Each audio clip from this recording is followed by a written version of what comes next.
Hi all, എല്ലാവർക്കും concept കോമ്പസിൻ്റെ മറ്റൊരു വീഡിയോയിലേക്ക് സ്വാഗതം. ഒരു സംഖ്യ 3 കൊണ്ട് പൂർണ്ണമായും ഹരിക്കാൻ പറ്റുമോ ഇല്ലയോ എന്നറിയാൻ നമ്മൾ ആകെപ്പാടൊരൊറ്റ കാര്യം ചെയ്താൽ മതി.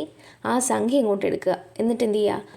ആ സംഖ്യയിൽ ഏതൊക്കെ ഡിജിറ്റ്സ് ഉണ്ടോ ആ ഡിജിറ്റ്സുകളെല്ലാം നമ്മൾ പരസ്പരം കൂട്ടുക.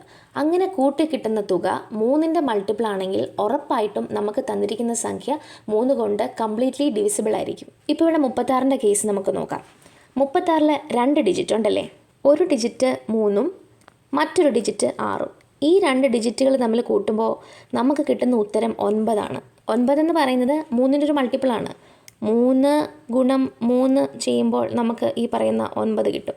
അതുകൊണ്ട് നമുക്ക് ഉറപ്പായിട്ടും പറയാൻ പറ്റും 36 എന്ന് പറയുന്ന ഈ സംഖ്യ പൂർണ്ണമായും 3 കൊണ്ട് നമുക്ക് ഹരിക്കാൻ കഴിയും. അടുത്തതായി 42 എന്ന് പറയുന്ന സംഖ്യ 3 കൊണ്ട് കംപ്ലീറ്റ്ലി ഡിവിസിബിൾ ആണോ അല്ലയോ എന്ന് നമുക്കൊന്ന് ചെക്ക് ചെയ്ത് നോക്കാം. 42 എന്ന് പറയുമ്പോൾ അവിടെ 2 ഡിജിറ്റ്സ് ഉണ്ട്. ഒന്ന് 4-ഉം മറ്റൊന്ന് 2-ഉം. ഈ 4നെയും 2നെയും കൂടെ ഞാൻ കൂട്ടുമ്പോൾ എനിക്ക് കിട്ടുന്ന തുക 6 ആണ്. ഈ പറയുന്ന 6, അതായത് നമുക്ക് ഈ 2 ഡിജിറ്റ്സ് തമ്മിൽ കൂട്ടി കിട്ടുന്ന 6 എന്ന് പറയുന്ന ഈ സംഖ്യ 3ൻ്റെ മൾട്ടിപ്പിൾ ആണെങ്കിൽ ഡെഫിനറ്റ്ലി 42 എന്ന് പറയുന്നത് നമുക്ക് 3 കൊണ്ട് കംപ്ലീറ്റ്ലി ഡിവിസിബിൾ ആയിരിക്കും.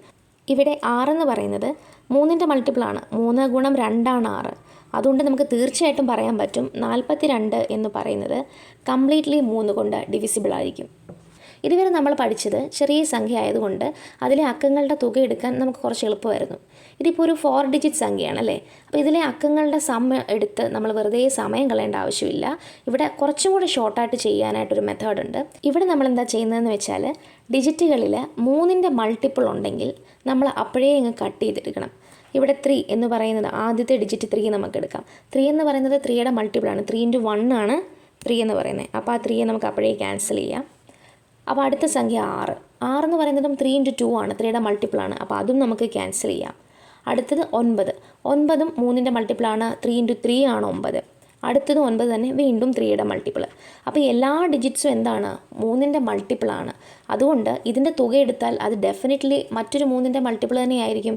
അപ്പം നമുക്കൊരു കാര്യം ഉറപ്പിക്കാം, 3699 എന്ന് പറയുന്ന ഈ സംഖ്യ 3 കൊണ്ട് കംപ്ലീറ്റ്ലി ഡിവിസിബിൾ ആയിരിക്കും. അടുത്തതായിട്ട് നമ്മൾ എടുത്തിരിക്കുന്നത് 321 ആണ്. 321 3ൻ്റെ മൾട്ടിപ്പിൾ ആണോ നമുക്ക് എങ്ങനെ ചെക്ക് ചെയ്യാൻ പറ്റും? നേരത്തെ പറഞ്ഞ പോലെ തന്നെ 3ൻ്റെ മൾട്ടിപ്പിളായിട്ട് നമ്മളിതിനെ ഗ്രൂപ്പ് ചെയ്താണ് ചെയ്യുന്നത്. ആദ്യത്തെ ഡിജിറ്റ് 3. ഈ 3 എന്ന് പറയുന്നത് 3ൻ്റെ മൾട്ടിപ്പിൾ ആണല്ലോ. 3 ഗുണം 1 ആണ് 3. അടുത്ത വരുന്നത് 2ഉം 1ഉം. 2ഉം 1ഉം കൂടെ കൂട്ടിയാൽ നമുക്ക് എന്ത് കിട്ടും? വീണ്ടും 3 കിട്ടും. Again it's A multiple of 3. 1 × 3. അപ്പോൾ 2 ഒന്നിച്ച് നമുക്ക് ക്യാൻസൽ ചെയ്യാം. അതായത് 321 എന്ന് പറയുന്നത് എഗെയിൻ 3ൻ്റെ ഒരു മൾട്ടിപ്പിളാണ്. അടുത്തതായിട്ട് 68. നേരത്തെ പറഞ്ഞ അതേ മെത്തേഡ് യൂസ് ചെയ്ത് 3ൻ്റെ മൾട്ടിപ്പിൾ ആണോ നമുക്ക് എങ്ങനെ നോക്കാം? First digit 6. 6 ഡെഫിനറ്റ്ലി 3യുടെ മൾട്ടിപ്പിളാണ് അല്ലേ? 3 × 2 ആണ് 6. അപ്പോൾ 6 നമുക്ക് അങ്ങനെ കട്ട് ചെയ്യാം. ഇനി 8-ൽ നിന്ന് നമുക്ക് എത്ര 3 മാറ്റിയെടുക്കാനായിട്ട് പറ്റും? 6 മാറ്റിയെടുക്കാനായിട്ട് പറ്റും അല്ലേ? 6 മാറ്റിയെടുക്കാൻ പറ്റും. 6 അത് 2 3 പ്ലസ് 2 എന്ന് നമുക്കിങ്ങനെ എഴുതാം. ഇതിൽ 6 എന്ന് പറയുന്നത് ഓൾറെഡി 3യുടെ മൾട്ടിപ്പിൾ ആയതുകൊണ്ട് ഇത് പോയി. പക്ഷേ മിച്ചം എന്ത് കിടപ്പുണ്ട്? ഒരു 2 കിടപ്പുണ്ട്. അതുകൊണ്ട് എന്തായാലും നമുക്കിത് 68 എന്ന് പറയുന്നത് 3 കൊണ്ട് ഡിവിസിബിൾ ആയിരിക്കില്ല. 358 3ൻ്റെ മൾട്ടിപ്പിൾ ആണോ നമുക്ക് നോക്കാം. ആദ്യത്തെ ഡിജിറ്റ് 3. 3 എന്ന് പറയുന്നത് ഡെഫിനറ്റ്ലി 3ൻ്റെ മൾട്ടിപ്പിളാണ്. സോ അത് നമുക്ക് വെട്ടിക്കളയാം. ഇനി 5. 5നെ എനിക്ക് 3 + 2 എന്ന് എഴുതാമല്ലോ. അതായത് 5-നകത്തുനിന്ന് എനിക്ക് ഒരു 3 എടുക്കാനായിട്ട് പറ്റുള്ളൂ. ആ 3ൻ്റെ മൾട്ടിപ്പിൾ ആയതുകൊണ്ട് അത് ക്യാൻസലായി പോകും. പിന്നെ മിച്ചം വരുന്നത് 2. അതവിടെ നിൽക്കട്ടെ. ഇനി 8ലേക്ക് നമുക്ക് പോകുമ്പോൾ 2 3കൾ നമുക്കവിടെ ഉണ്ട്. അതായത് 3 + 3 6 നമുക്ക് എടുക്കാൻ പറ്റും. പിന്നെ പ്ലസ് ഒരു 2 എക്സ്ട്രാ ഉണ്ടായിരിക്കും. ഇതിൽ 6 എന്ന് പറയുന്നത് 3യുടെ മൾട്ടിപ്പിൾ ആയതുകൊണ്ട് ഇത് വെട്ടിപ്പോകും. പിന്നെ വന്നിട്ട് എക്സ്ട്രാ വരുന്നത് ഒരു 2 ആണ്. ഈ 2ഉം കൂടെ ചേർന്നിട്ട് ഒരു 4 വരും അല്ലേ? ആ 4-നകത്തുനിന്ന് എനിക്ക് എന്ത് ചെയ്യാം? ഒരു 3 എടുക്കാൻ പറ്റും. എന്നാലും ഒരു 1 എക്സ്ട്രാ കാണും. അതായത് അൾട്ടിമേറ്റ്ലി ഒരു 1 ഇവിടെ എക്സ്ട്രാ വരുന്നുണ്ട്.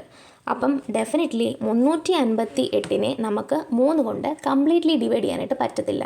ഇതുപോലെയുള്ള ട്രിക്സ് ആൻഡ് ടിപ്സ് നിങ്ങൾക്ക് യൂസ്ഫുൾ ആണെന്ന് തോന്നുകയാണെങ്കിൽ നമ്മുടെ ചാനൽ ഒന്ന് സബ്സ്ക്രൈബ് ചെയ്തേക്കുക. Thanks for watching.